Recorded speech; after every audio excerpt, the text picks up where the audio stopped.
Isoquinoline nucleus सामने आ रहा है। देखें, ये है आपका आइसोक्विनोलिन। क्विनोलिन में नाइट्रोजन की पोजीशन 1 थी और आइसोक्विनोलिन में 1, 2, 3, 4, this is 5, 6, 7, 8. So nitrogen is second in position.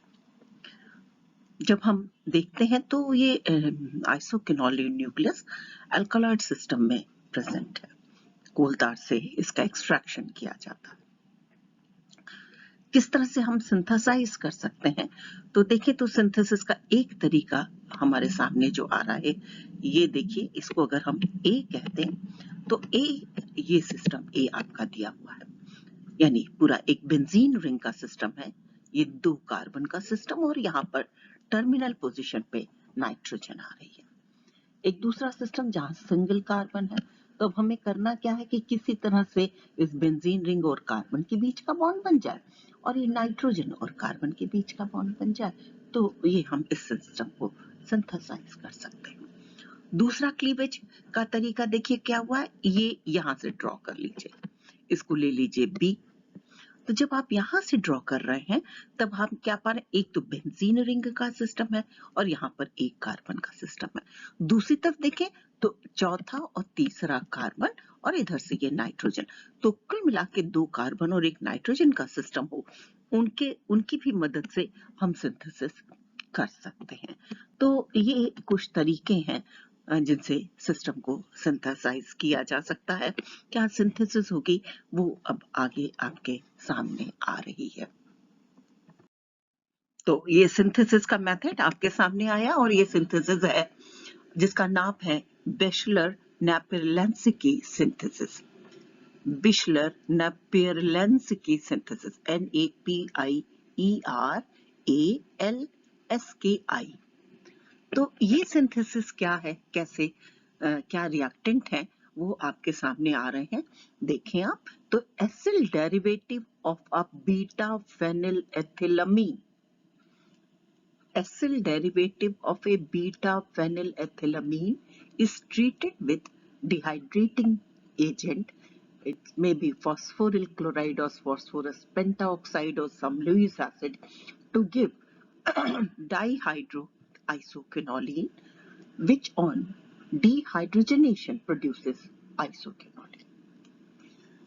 तो ये रिएक्टेंट के फॉर्म में अगर आप देखें तो यहाँ पर एक ही रिएक्टेंट लिया गया है और वो है वो है एसिल डेरिवेटिव। अब वो एसिल डेरिवेटिव किसका है, किसको कहेंगे, वो चीजें आपके सामने आ रही हैं। तो सबसे पहले इसमें आ रहा बीटा फेनिल एथिल अमीन। देखिए, हमने यहाँ पे ये लिखा है एमिनो इथेन या एथिल अमीन। स्ट्रक्चर क्या होगा, CH3CH2NH2। अब अगर इसके इस हाइड्रोजन का सब्स्टिट्यूशन आप फेनिल ग्रुप से करा दें तो ये क्या हो गया, बीटा फेनिल एथिल अमीन। अमीनो ग्रुप के रिस्पेक्ट में देखें तो ये पोजीशन है अल्फा, ये पोजीशन है बीटा और बीटा पोजीशन पे जुड़ा कौन सा है, फेनिल ग्रुप। तो इसका क्या नाम हो गया, बीटा फेनिल एथिल अमीन।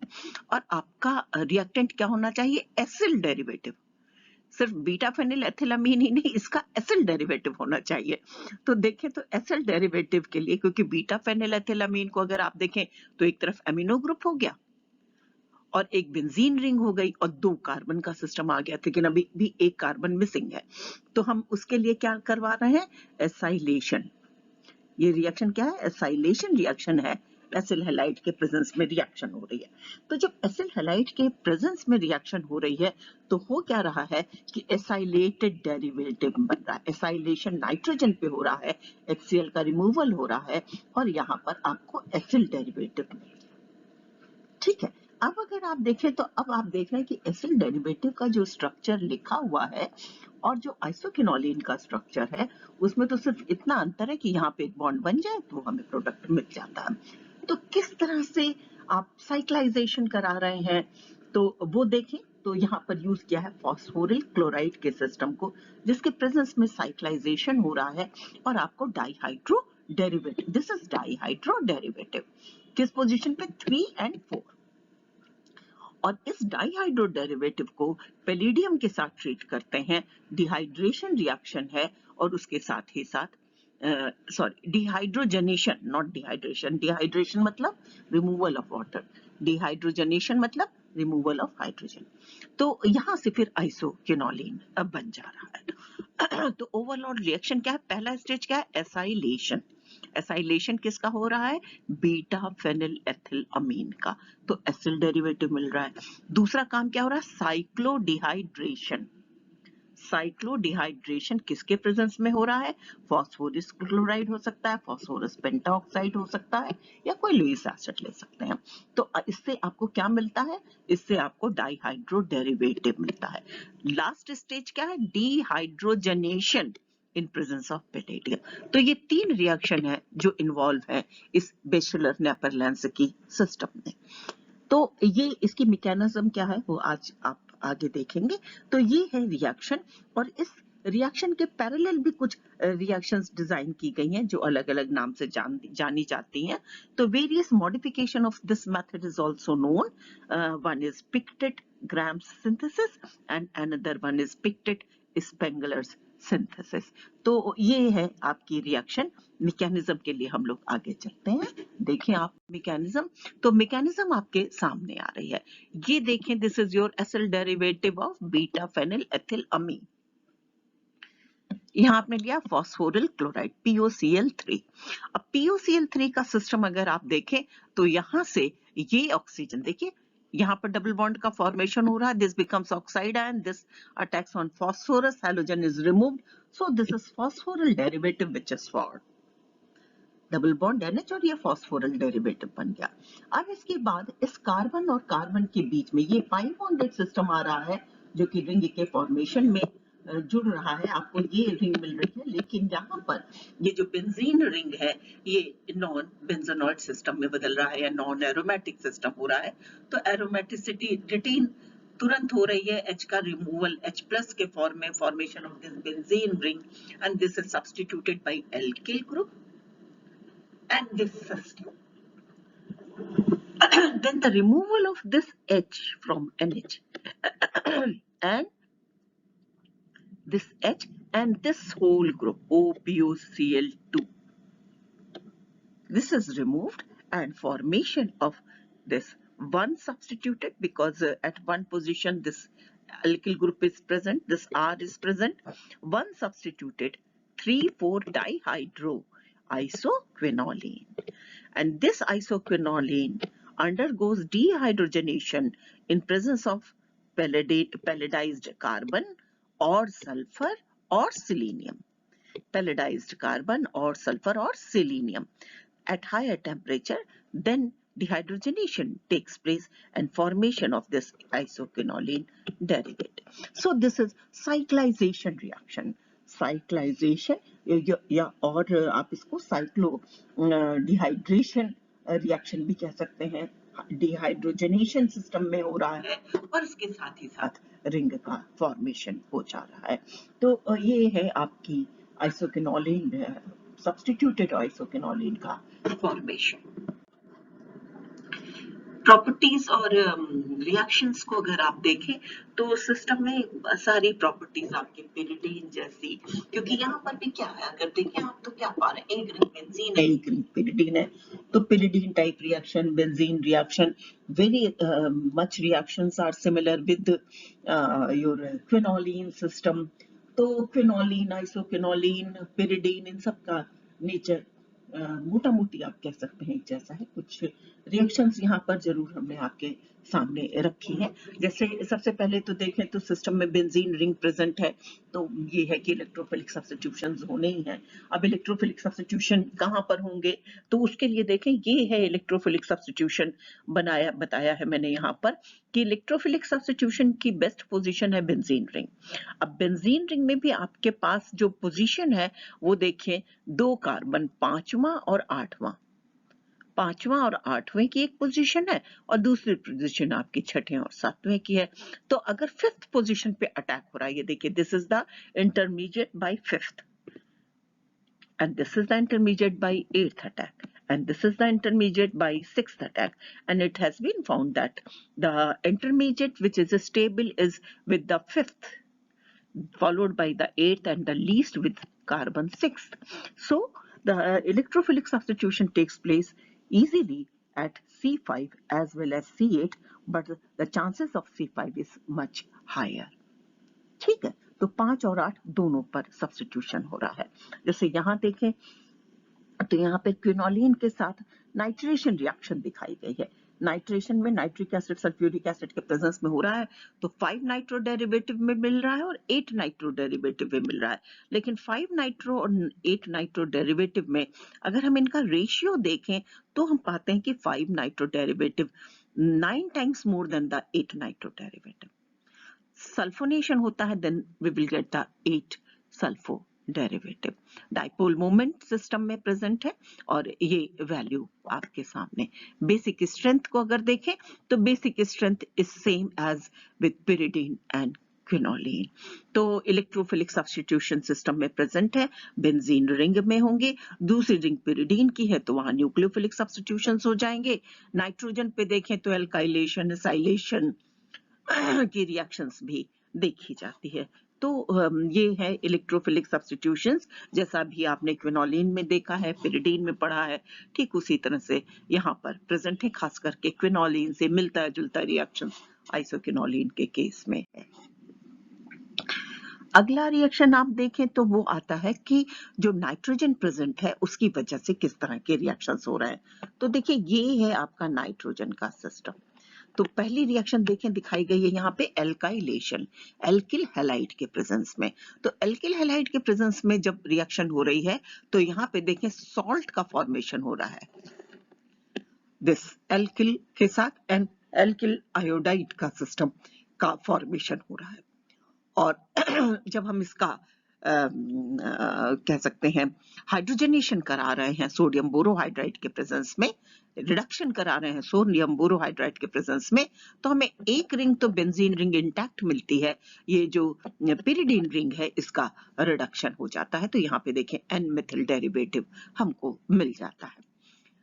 जो methyl iodide N methyl iodide का सिस्टम है वो सोडियम हाइड्रोक्साइड और पोटेशियम फेरोसियानाइड के प्रेजेंस में देखें तो ये पहली स्टेज में क्या हो रहा है, सोडियम हाइड्रोक्साइड है, मीडियम एल्कालाइन है, OH आयन प्रेजेंट है। यहाँ पे लास्ट स्टेज में देखें तो ये देखिए यहाँ पर आ जा रहा है ऑक्सीजन और ये है आपका एन मिथिल का सिस्टम। तो एन मिथिल एज सच और ऑक्सीडेशन हो रहा है, ऑक्सीजन आ रहा है और ये इस रिंग में जुड़ जा रहा है।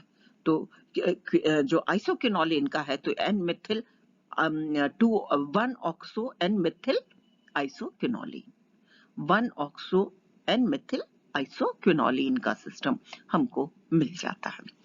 दूसरी रिएक्शन देखें तो ये तो आपने मेथिल आयोडाइड से देखी, HCl के साथ रिएक्शन करेंगे तो सॉल्ट बन जाएगा, तो बना क्या, आइसोक्विनोलिन हाइड्रोक्लोराइड, आइसोक्विनोलिन हाइड्रोक्लोराइड।